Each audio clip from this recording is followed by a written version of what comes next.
रामकृष्ण हरी. संत तुकाराम महाराजांनी खूप छान अभंगामध्ये लिहून ठेवलेलं आहे. एक एक उदाहरण दिलेले आहेत आणि एकदम आपल्याला पटण्यासारखी उदाहरणं दिलेली आहेत महाराजांनी.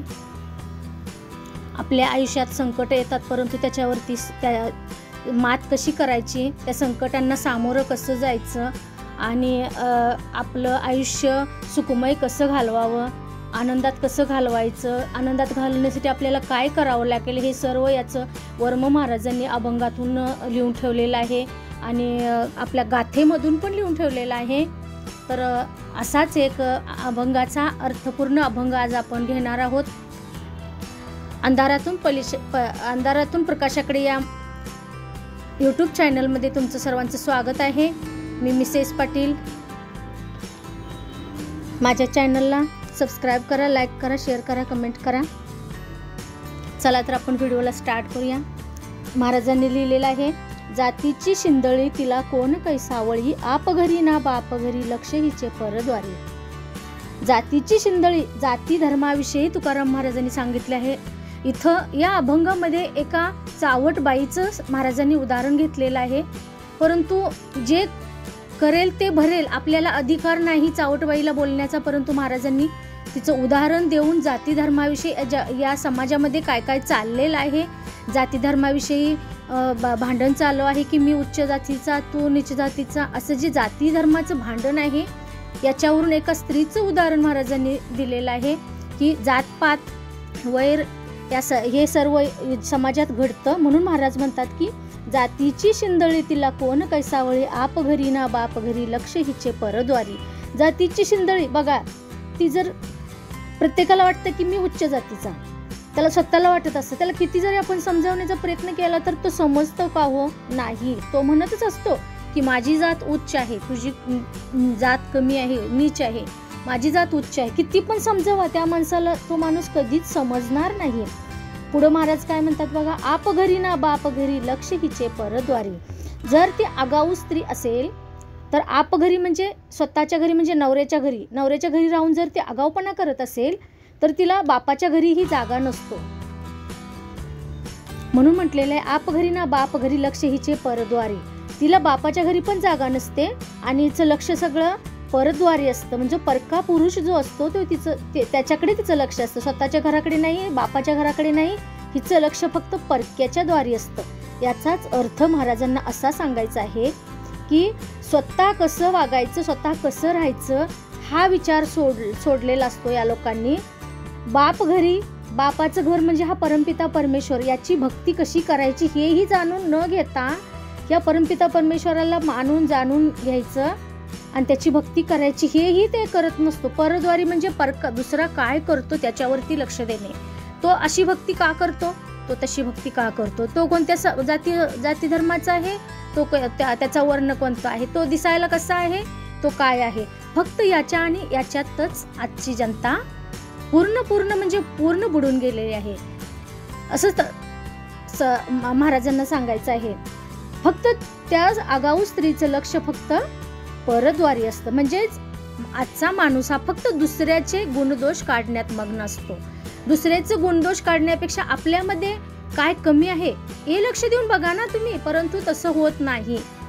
आजच्या पिढीतले लोक फक्त आणि फक्त जात पात, रंगरूप याच्यावरतीच बोलत असतात. श्रीमंत गरीब असला तरी देवाने सर्वांना समान जन्माला घातलंय, सर्वांना समान वागणूक दिली, सर्वांचं रंगरूप सारखंच आहे, रक्त सारखंच आहे.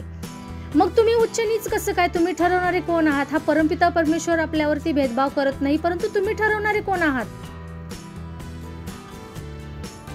जेव्हा जो काळ होता की तुकाराम महाराजांना काही लोकांनी खूप त्रास दिला, कारण ते उच्च धर्माचे स्वतःला समजत होते, उच्च जातीचे स्वतःला समजत होते, म्हणून ते दुसऱ्याला त्रास देत होते. त्यांच्यावरून महाराजांना म्हणायचं आहे की ते कुठलेच नव्हते, स्वतःच्या घरचे पण नव्हते आणि परमपिता परमेश्वराची पण त्यांनी ओळख करून घेतली नाही.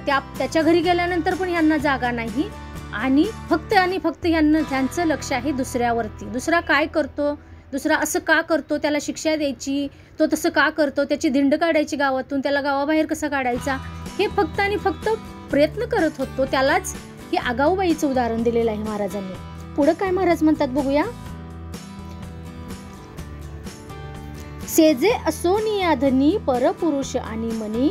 बघा, सेजे असोनिया धनी म्हणजेच तिच्या आयुष्यामध्ये 7 फेरे घेतलेला तिचा पती परमेश्वर आहे, तरी पण ती परपुरुष तिच्या मनामध्ये बसलेला आहे. असं का? आपण आपल्या पतीसोबत 7 फेरे घेतो, वचनं घेतो की मी शेवटपर्यंत तुला साथ देईन, मी तुझे सर्व जे काही तुझे अधिकार आहे, सर्व तुझे अधिकार मी पालन करेन, तुझ्या जे अधिकार आहेत तुझे ते सर्व अधिकाराचे मी पालन करेन आणि तू जसं सांगेल तसं मी वागेन. असं 7 फेरे घेतलेले असे मी तुझ्या शब्दाच्या बाहेर नसेन, तू जे सांगेल तसंच मी ऐकेन. परंतु स्त्रिया तसं वागतात का हो? नाही वागत.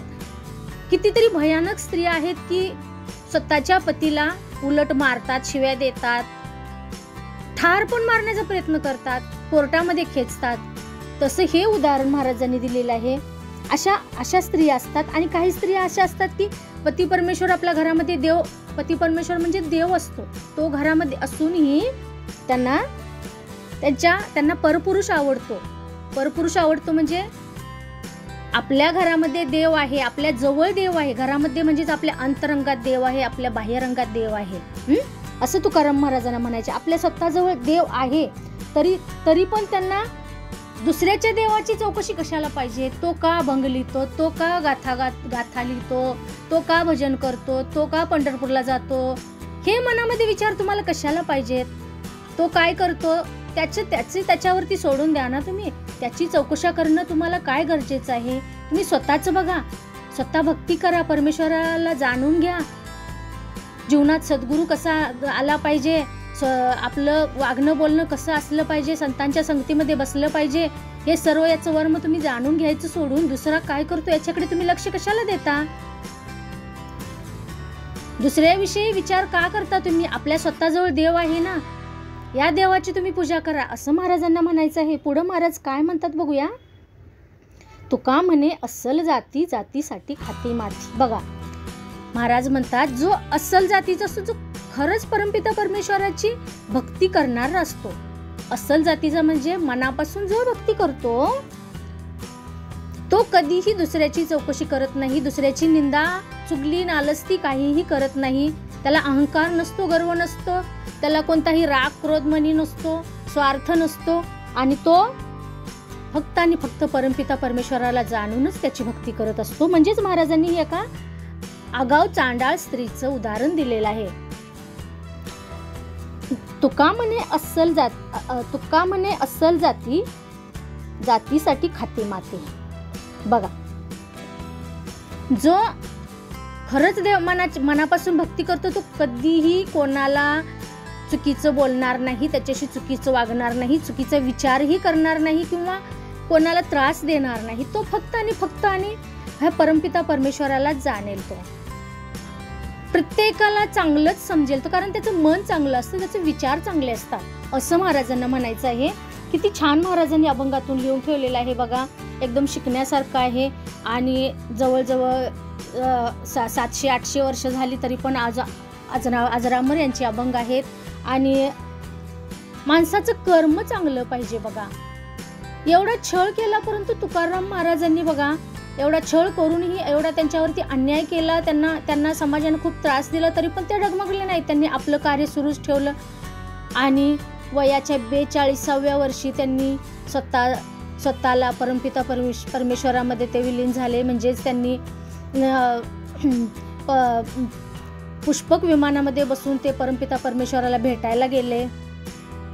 किती त्यांनी समाजासाठी केलं.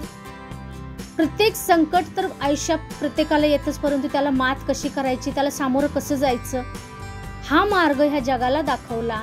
जीवन कसं जगायचं, काय केल्यानंतर काय होईल, हे सर्व महाराजांनी गाथा आणि अभंगामध्ये लिहून ठेवलेलं आहे बघा. म्हणून ते आज अजरामर आहेत. जोपर्यंत सूर्यचंद्र तारे आकाश धरती पाताळ आहे तोपर्यंत ह्या संतांचं नाव अजरामर राहणार आहे. कारण त्यांचं कर्म चांगलं होतं. कर्म चांगलं असणं गरजेचं आहे आपल्या आयुष्यामध्ये. आणि कर्म चांगलं करा. तुम्ही ह्या निराकार परमपिता परमेश्वराला जाणून घ्या आणि आपलं आयुष्य कसं सुखमय होईल, हे बघा तुम्ही, दासीला जे माहीत आहे तेवढं दासीने सांगण्याचा प्रयत्न केलेला आहे. दासीच्या बोलण्यातून काही चुका झाल्या असल्यास दासीला उदाहरण करणाने माफ करा. आणि जे चांगलं बोलणं आहे ते सद्गुरू स्वरूप समजून, सद्गुरूचे बोलणे समजून आत्मसात करा. चला तर भेटू पुढच्या व्हिडिओमध्ये. तोपर्यंत सर्वांना रामकृष्ण हरी ओम. धन निरंकारजी.